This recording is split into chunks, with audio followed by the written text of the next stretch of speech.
Hello, part 5 of WGU RN to BSN program update. Again, sorry for the big time gap between the last one. I think it was May 22nd. Today's June 6th, I believe. So again, it's been a couple weeks. Again, life happens, things going on. Did a little birthday weekend trip with some friends from work. So that ate up a few days, which is fine. I'm still pretty well on track.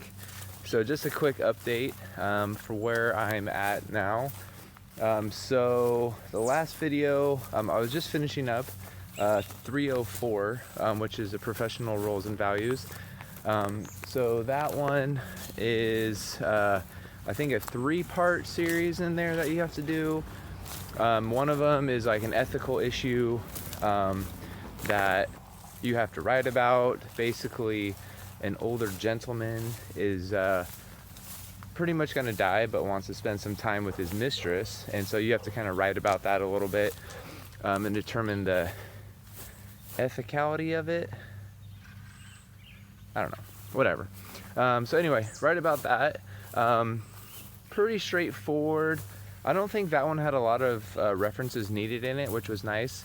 I did, however, get it sent back. I had to revise a portion of it, which has kind of become a theme for a lot of my papers, which is fine. Like I said in one of the previous videos, I don't mind having a revision being needed, because that just means I didn't try super hard.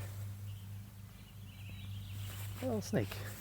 And yeah, so I had to just redo one little section of it, and basically the evaluator will make a comment as to, why they didn't think you were competent in that section.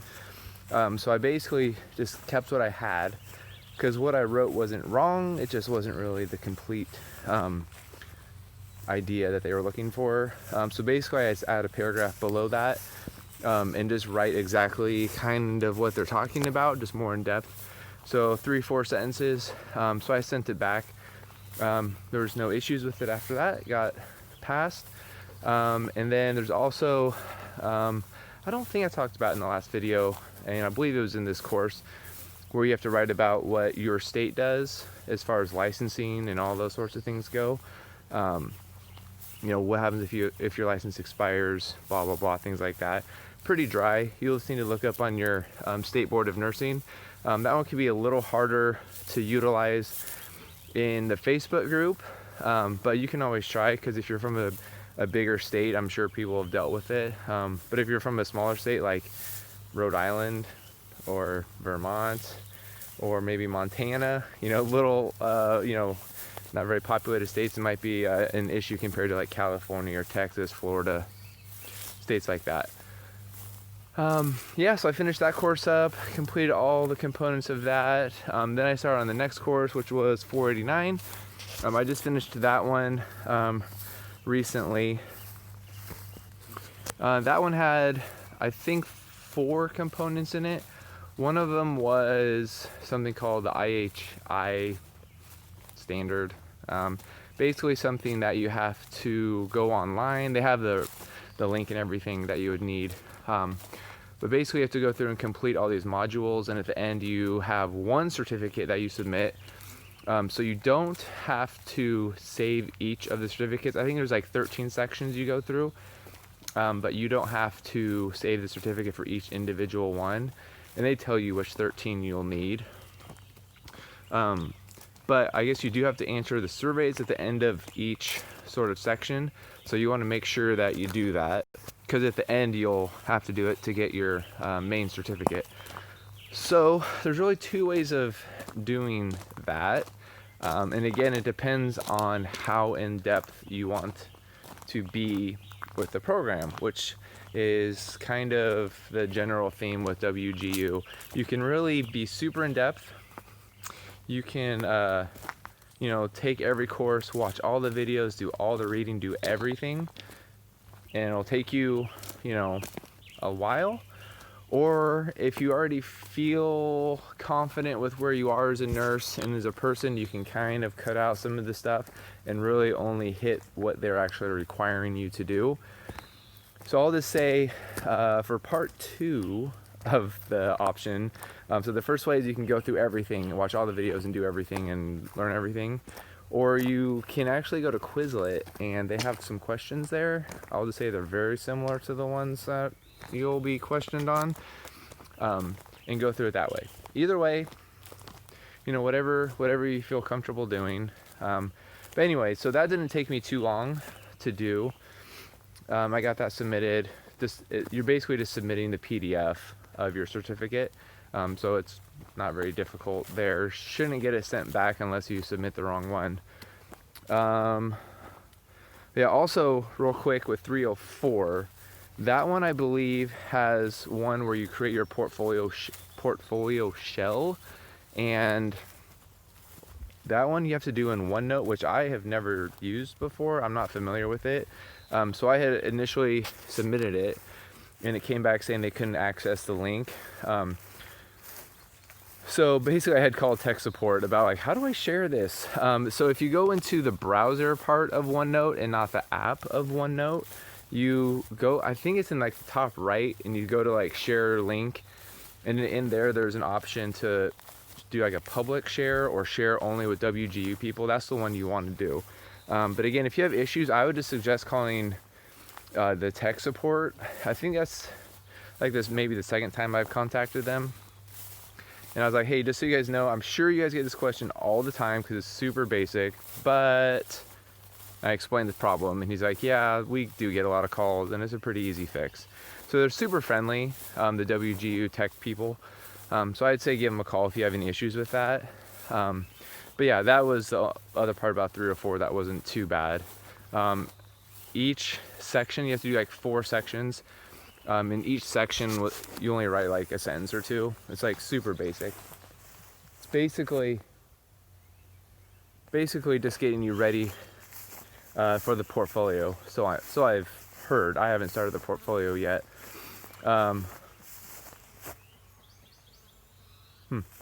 So yeah, so 489 and 304 I've completed. 820. I completed that. I think the last one was supposed to be 20 something, 20th of something of May. I don't know, a couple weeks ago. So I completed everything, but it took the course instructor like a week to get everything submitted and for me to pass the course. My concern with that was you basically have a week after the course is done to get everything submitted. So you could basically do nothing during the whole 3 or so week period, and do it all after that. Obviously, I wouldn't recommend doing that. Just do everything as soon as you can, as early and as ahead of time as possible. But anyway, she said you have a week to do it. If you don't do it in the week, then there's some issues, blah, blah, blah. So I got everything done like before the last online class was held. And so I was actually waiting for her to do all her stuff, and it was over like Memorial Day weekend. And so it was like the Tuesday following Memorial Day. Stuff still wasn't up, so I'd emailed her, and I'd also emailed, I think, my course mentor about that. So anyway, long story short, it all turned out fine. But if you do have questions, just email the course instructor and your course mentor, or your program mentor if needed. So with that, I started evidence-based practice, which is 361. Again, because my course mentor, my program mentor, and I've heard differently on this, but my program mentor didn't want me, or she said she couldn't start the transition of 229 into 127. And again, L127 is the shortened version, like more of the COVID response version to 229. And 229 is the one where you're typically supposed to spend 60 hours in the public, working with the community resources for a certain topic. Again, like suicide or whatever kind of topic you would choose. So anyway, 127 I've heard you can do in a couple days versus 229 takes a lot longer because you're supposed to spend all that time in the community. So I emailed her today about that, saying, hey, I'm getting through to my last few courses, and I know there can be a process to get going to convert it from 229 to 127. Some people in the Facebook group have said it takes hours. Someone else said it takes like 48 hours. So I started the evidence-based practice. I did a paper on that. I did task 1 first, and it wasn't really that bad. It was kind of interesting, actually. You have to look at and compare a quantitative research paper versus a qualitative research paper. And basically a quantitative paper is going to be one where they look at a study or a group of studies that has like numbers behind it, versus qualitative is going to be more of, maybe someone's experiences, like a survey kind of a thing. Like, how do you feel your care was here? Or nothing.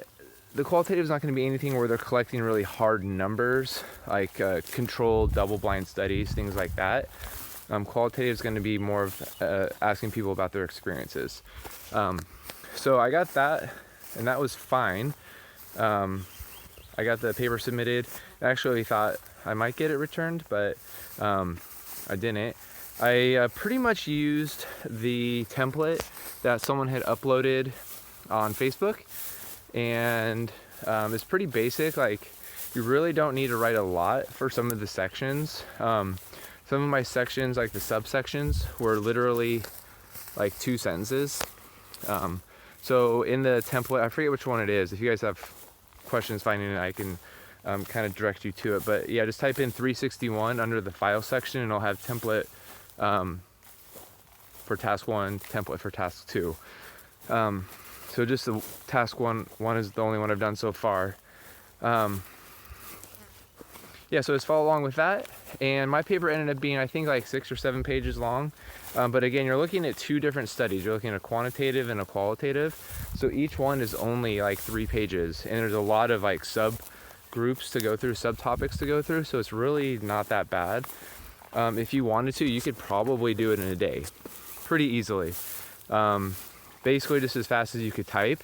I would say the parts that took the longest were just finding the research articles. And WGU does have a good video in the class or in the course, kind of helping you find the right type of study and what to look for the specific type of studies that they want, or research articles.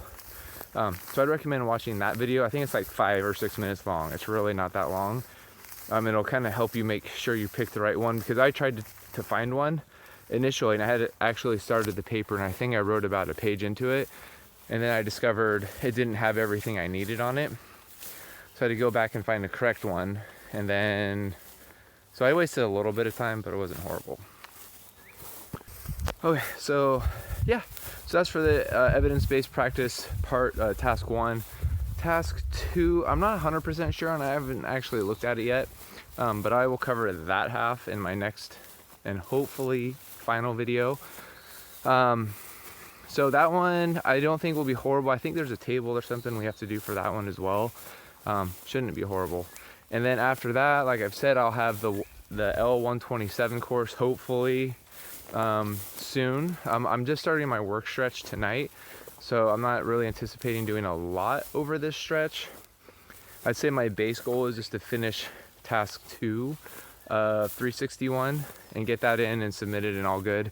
So then when I get to my next stretch off, I can go right into L127 and hopefully finish that in a couple days, get that banged out, and then go into the final course, which is the portfolio, which I'm not really sure how long that takes. I think I've probably read about how long it takes, but I don't remember how long it is. So my original goal was to finish the program by the end of June. Today is June 5th. Sorry, I think I said 6th earlier. So today's June 5th. I'll finish up, like I said, hopefully the task 2 of 361 basically over the next week. So by the 12th, hopefully I'll have that all done. So that leaves me like 2 weeks to finish the last couple courses. Like I said, L127 should be pretty quick, honestly. That's what I'm going for. And then I'm not sure about the portfolio, how long that'll be, but yeah, I hope you guys have found this series helpful so far. It seems to be getting a decent number of views across all the parts.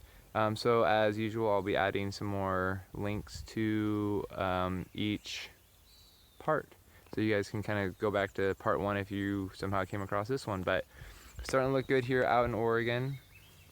Flowers are coming out. It's been super nice. So I hope it's being good where you are as far as the weather goes. And I hope you guys are staying safe with everything and productive. And again, let me know if you have any questions about the program. And I look forward to making the last video for you guys.